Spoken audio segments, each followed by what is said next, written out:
Biofuel में भी इसका ठीक प्रकार से विचार करना है। सरकार ने बहुत निर्णय लिए हैं। अब पेट्रोल के अल्टरनेटिव के रूप में इथेनॉल को 100% यूज करने के बारे में हमने निर्णय किया है। आज आपके इस अगस्त गैदरिंग में मुझे सूचित करते हुए खुशी हो रही है कि कल रात को 8:30 बजे मैंने फाइल पर साइन किया है, जो फाइल है कि 100% इथेनॉल अब कार में, स्कूटर में, कहीं भी ऑटोमोबाइल में यूज करने के स्टैंडर्ड्स के साथ उसके सर्कुलर को निकाल दिया है।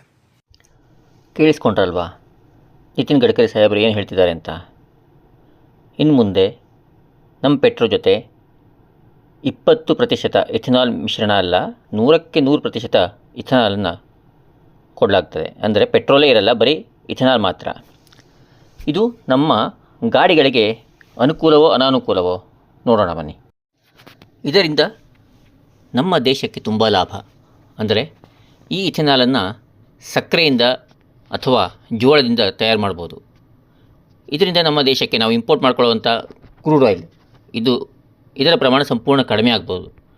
ಅದರಿಂದ ಪೊಲ್ಯೂಷನ್ ಸ್ವಲ್ಪ ಕಡಿಮೆ ಆಗುತ್ತೆ, CO2 ಎಮಿಷನ್ ಸಹಿತ ಕಡಿಮೆ ಆಗುತ್ತೆ. ಆದರೆ ಈ ಮೈಲೇಜ್ ಇದೆಯಲ್ಲ, ಗಾಡಿ ಮೈಲೇಜ್ ಕೊಡೋದು 25-30% ಕಡಿಮೆ ಆಗುತ್ತೆ. ಅಂದರೆ ಇಥೆನಾಲ್ನಲ್ಲಿ ಎನರ್ಜಿ ಕಡಿಮೆ ಇದೆ. ಇನ್ನು ಚಳಿಗಾಲದಲ್ಲಿ ಗಾಡಿ ಕೋಲ್ಡ್ ಸ್ಟಾರ್ಟ್ ಆಗದೆ ಇರ್ಬೋದು, ಸ್ವಲ್ಪ ಗಾಡಿ ಸ್ಟಾರ್ಟ್ ಮಾಡೋಕ್ಕೆ ಕಷ್ಟ ಆಗ್ಬೋದು. ಪೆಟ್ರೋಲ್ ಈಗ 105 ಇದ್ದರೆ ಇಥೆನಾಲ್ 90 ರೂಪಾಯಿ ಹತ್ತಿರ ಬರ್ಬೋದು. ಅಂದರೆ ನೋಡ್ತಾ ಹೋದರೆ ಮೈಲೇಜು ಮತ್ತು ಹಣ ಕೊಡಬೇಕಾಗಿರೋ ಹಣ ಒಂದೇ ಆಗುತ್ತೆ.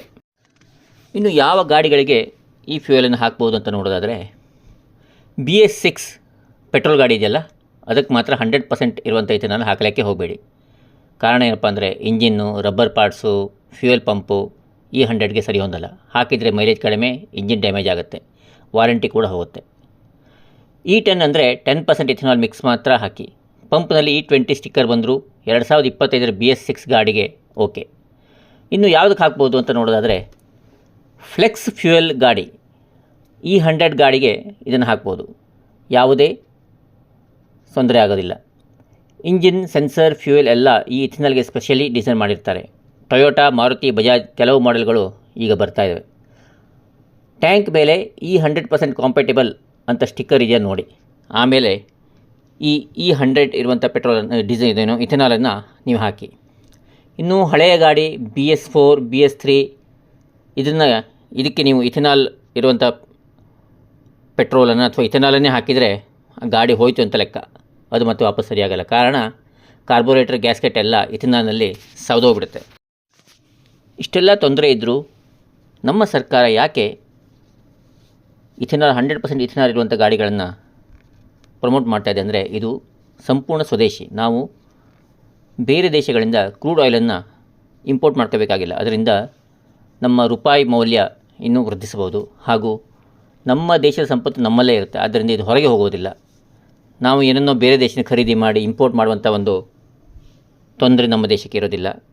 ಮುಂದಿನ ದಿನಗಳಲ್ಲಿ ಇದು ತುಂಬ ಅನುಕೂಲವಾಗಬಹುದು. ಇದರಿಂದ ಮುಖ್ಯವಾಗಿ ರೈತರಿಗೂ ಲಾಭ, ಹಾಗೆ ಸಕ್ಕರೆ ಕಾರ್ಖಾನೆಗಳಿಗೂ ಲಾಭ, ಹಾಗೂ ಈ ಇಥೆನಾಲ್ ಸ್ವದೇಶಿ, ಹೀಗೆಲ್ಲ ಕೆಲವೊಂದು ಸ್ವದೇಶಿ ಒಂದು ಕಾನ್ಸೆಪ್ಟ್ನಲ್ಲಿ ಇದನ್ನು ತೊಗೊಂಬಂದಿದ್ದಾರೆ. ಇದನ್ನು ತುಂಬ ಒಳ್ಳೆಯದಾಗುತ್ತೆ. ಕೆಲವೊಬ್ಬರು ಹೇಳ್ತಾರೆ ಇದನ್ನು ನಿತಿನ್ ಗಡ್ಕರಿ ಅವ್ರದ್ದು ತುಂಬ ಫ್ಯಾಕ್ಟ್ರಿಗಳಿದ್ದಾವೆ, ಅದರಿಂದ ಅವ್ರಿಗೆ ಲಾಭ ಆಗುತ್ತೆ. ಸೊ ಅದು ಎಷ್ಟೇ ಫ್ಯಾಕ್ಟ್ರಿ ಇದ್ರೂ ಉಳಿದವರಿಗೂ ಲಾಭ ಆಗುತ್ತಲ್ವ. ಅವ್ರದ್ದು ಒಂದು ಕೆಲವು ಹಂತಕ್ಕೆ ಸ್ವಲ್ಪ ಲಾಭ ಆದ್ರೂ ಉಳಿದ ಸಕ್ಕರೆ ಫ್ಯಾಕ್ಟ್ರಿಗಳಿಗೂ ತುಂಬ ಲಾಭ ಆಗುತ್ತೆ, ಉಳಿದ ರೈತರಿಗೂ ತುಂಬ ಲಾಭ ಆಗುತ್ತೆ. ಇದರಿಂದ ಇದು ಒಂದು ರೀತಿ ಒಳ್ಳೆಯ ನಿರ್ಧಾರನೇ ಆಗಿರ್ಬೋದು. ಆದರೆ ಈಗಿರುವಂಥ ಗಾಡಿಗಳನ್ನು ಏನು ಮಾಡೋದು? ಅದನ್ನು ಯಾರು ಗುಜರಿ ಹಾಕ್ತಾರಾ, ಗುಜರಿ ತಗೋತಾರೆ, ಅಥವಾ ಇವರೇ ಬೈಬ್ಯಾಕ್ ಮಾಡ್ತಾರಾ? ಇವೆಲ್ಲ ಒಂದು ಪ್ರಶ್ನೆಯಾಗಿ ಉಳಿಯುತ್ತೆ. ಧನ್ಯವಾದಗಳು.